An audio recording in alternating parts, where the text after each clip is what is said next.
In this video, I'm going to tell you how you can shoot a tabletop food photography using just one light. It can be artificial light or natural light. Through this video, I'm going to break down the process how I took this picture. Hello, welcome back to my channel. I am Sourabh Malakar and I am a food photographer. I mostly come across with a question how I can shoot a picture at home using one light.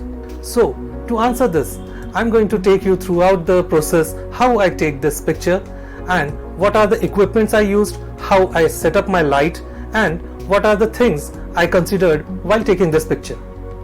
So let's get into the video.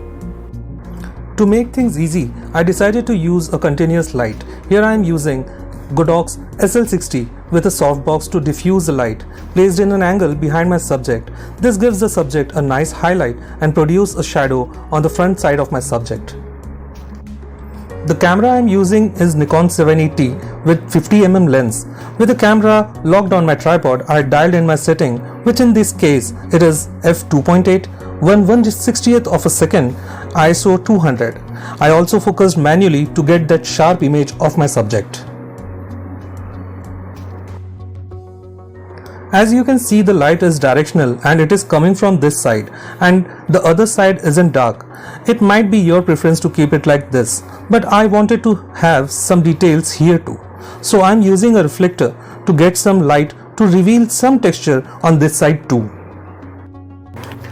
Here is the result using these quick and easy setup. Be sure to subscribe my channel, and if you find this video useful, give a like to this video.